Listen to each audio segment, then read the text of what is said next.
All right, welcome back, Jacko fam. 3, 2, 1, sing. Eating animals is wrong. It's been a while since I've made a video. And get the fuck out of my classroom. I've had a lot of time to think, and I want to change the format. You know what you should be crying about? The torture and the murder on all of your plates. I don't want to change the subject, because there are things that I want to talk about. And be as preachy and annoying as humanly possible. Commentate on. I just thought it would be nice to just change the style. Because me sitting alone in a room is not really my style. I don't like to sit alone in rooms. I like to be outside. I like hiking. I'm just gonna mix the two. Also, look at this path. It's really fucking cool. It is raining. I love the rain too, so what better day to do this?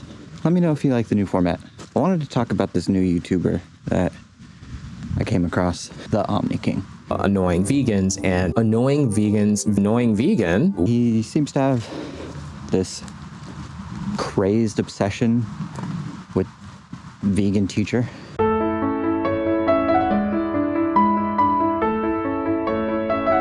Last I checked, he had 13 or 14 videos on the vegan teacher, or with the vegan teacher in it somewhere, somehow. Become a complete and total loon like that vegan teacher. He's only had a channel for like 3 months. If you don't know who the vegan teacher is, a radicalized vegan activist who is famous for just saying horrible things. On YouTube, she made a video saying that she had been sexually assaulted when she was a younger person. I'm not convinced that it ever even happened. Why on earth would she be okay with the industry, the dairy industry, pinning down mothers and forcing them to be pregnant? This is sexual assault, then it is kidnapping of babies. It's not like she didn't earn the hate. She definitely did. But, oh, there's a waterfall. You can't really see it from up here, but anyways. Cult of annoying vegans. It's not like I don't understand the hate, but 13, 14 videos in 3 months, Jesus. And senseless, deranged, delusional cope. Waterfall over there. 13 or 14 videos in 3 months is a little insane. They are fucking horrible, evil, disgusting. I first found his videos, I think like a month or two ago, and I watched like the first couple.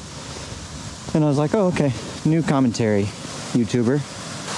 Here's another waterfall. It's always good to have more of those, different subjects, whatever, but I just noticed that every single time one of his videos landed, it was vegan teacher, vegan teacher, vegan teacher, vegan teacher, just over and over and over and over.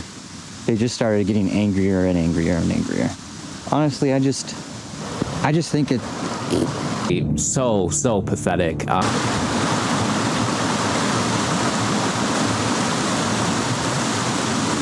I'm okay with people making a series about like one subject or one particular person. I don't know if they're gonna be able to hear me over that waterfall. Holy crap. Atozy is one of them, he has a series on Johnny Somali, but his is more like documenting, saying, hey, here's what's going on in this case. This guy might be going to prison. This was a bad idea on his part, giving you updates. But when you start obsessing over one person and getting angry about it, kind of defeats the purpose. Like, what is the purpose of making the videos? I understand that, like, the vegan teacher and a lot of people in that radicalized community, not that vegans are radicalized, but the radicalized vegans, like vegan teacher, vegan gains, there's a few of them. Like, those are just radical versions of those people. There's also radical people in the other way, like the Liver King and like people like that.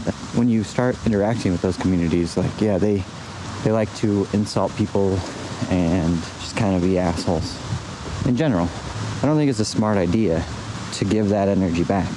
You're not going to convert vegan teacher into being like, okay, I was wrong.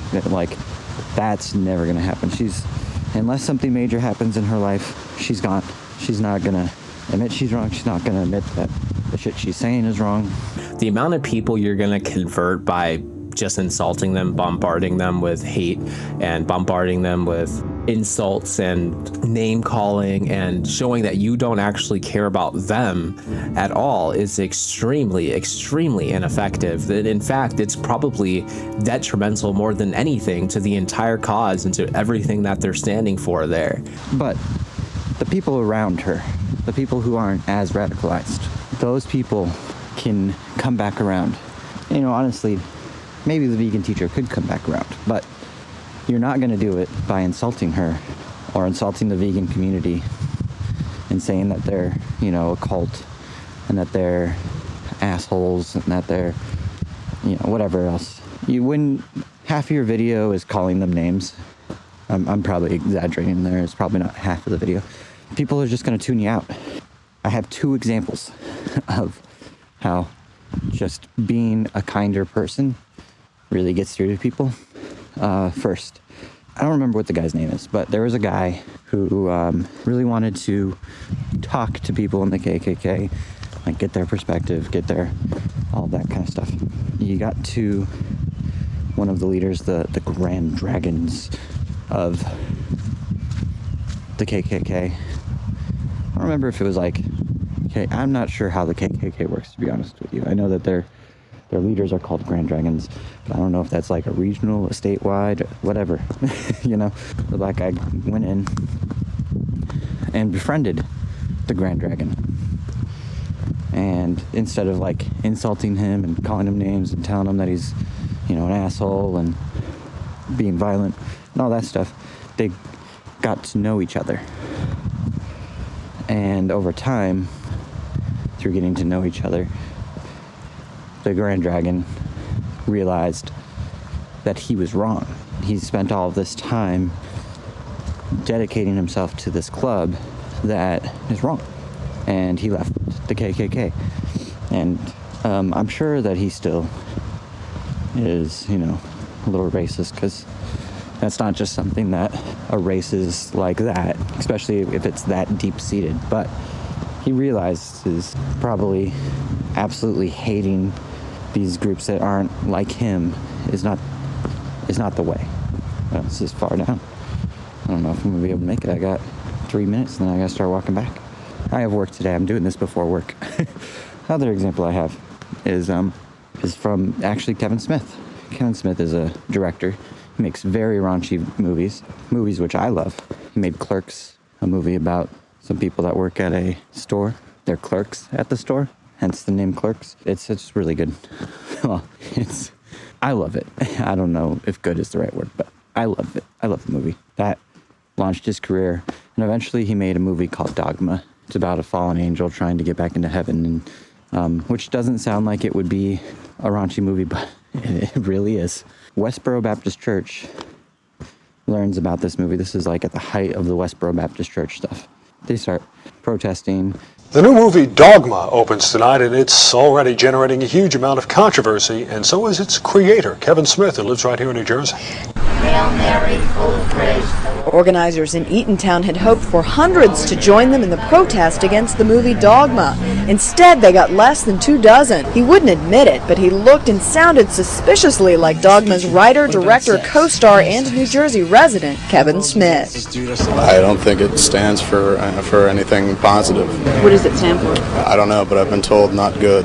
The movie follows 2 fallen angels who try to get back into heaven and the people who are fighting to keep them out. And sending Kevin Smith messages. Instead of arguing with them, fighting with them, being an asshole to them, he just starts having a conversation with them, and eventually, like, he has a conversation with, okay, I gotta turn around. He has a conversation with the leader's daughter, Megan Phelps. Over time, over him just having conversations with her and being nice to her and kind, and becomes her friend. You know, they show up to the premiere of the movie. They're protesting, but, you know, Megan Phelps is being very nice to Kevin. Where was I going with that? They continue their friendship. Megan Phelps reaches out to other people. Other people are kind to her, even though she's saying these vile, awful things, and she's part of this vile, awful group. And she builds friendships with other people online. Through doing that, she realizes that the Westboro Baptist Church is wrong. She leaves the church, which is no small thing for someone in that kind of a community, because, oh look, mushrooms. Little tiny mushrooms. Anyways, in that kind of a community, extreme religious communities, I don't even know if this thing is on my face. In these extreme religious communities, if you stop following, they kind of just cut you out of the family, you know? They don't talk to you anymore. Yeah, you just become an outcast, pretty much. One of the sinners. It's like that with Westboro. It's like that with, oh man, I am out of shape. It's like that with Mormons. My brain not working. That is much deeper than it looks on camera. Oh, Jehovah's Witnesses. It's like that with Jehovah's Witnesses. Scientology, if you leave Scientology, they cut you off. Hold on. I gotta catch my breath.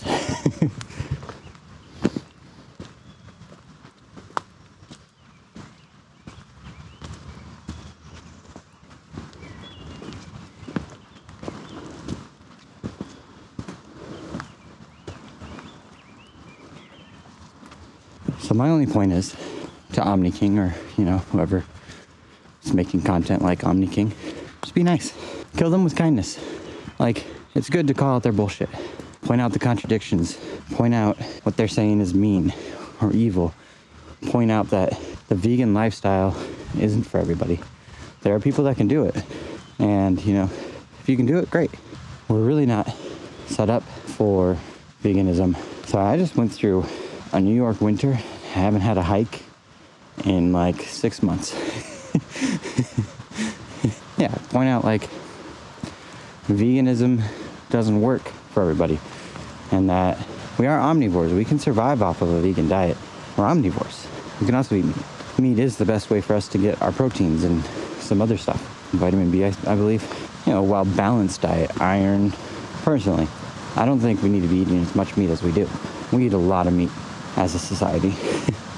And I don't agree with factory farming practices. Factory farming is absolutely terrible. It's bad for the animals. It's bad for the environment. I don't know another way to get meat, though. I don't hunt, although I would like to. It seems like a much more sustainable way to get your own food. I also think it's absolutely ridiculous to tell people that they can't have eggs. I think that getting eggs from factory farms, again, it's a little rough, but eggs are going to happen whether we're there or not. And unless they're fertilized, they're completely useless. It's not really hurting the animals, again, unless they're in factory farms, to take those eggs. Milk is a different issue. There's issues with milk, but I honestly don't consume all that much milk. Really dairy, for that matter. Just not that into dairy. I do sometimes eat a lot of cheese. How can you not? It's cheese. And then, like, there's the issue of big farms where you get, like, the wheat from, where you get, like, all of these things to make vegan foods. Those take up large swaths of land. When they harvest that stuff, a big harvester goes through and destroys the entire land. And quite often, there are animals in there. Even if you are vegan, there is a certain amount of animal death that comes with all food, unfortunately. Working our way towards minimalizing animal suffering is a much better solution than screaming and yelling at each other. Having two extreme sides, or even having an extreme side and then a side that just insults you all day long, it's not helpful. It's not gonna lead to anything good. It's not gonna convert anybody. Like maybe once in a while somebody will be like, yeah, I used to be vegan and then you had some good points, but people are far more apt to listen if you're not insulting them. Anyways, that's all I have. Here's the waterfall again. It's hard to see from here, but if you like the new format, let me know. Hit the like button. Subscribe if you're not subscribed. I'm going to be making more videos. This is the way I'm going to stay in shape and keep my channel going, because I need something, but hard to do it while I'm at home because the kids are loud. Oh, and I feel like I need to be helping my wife. You know, there's that too. And I can't really do it at work because I'm at work. I'll see you guys later. Bye.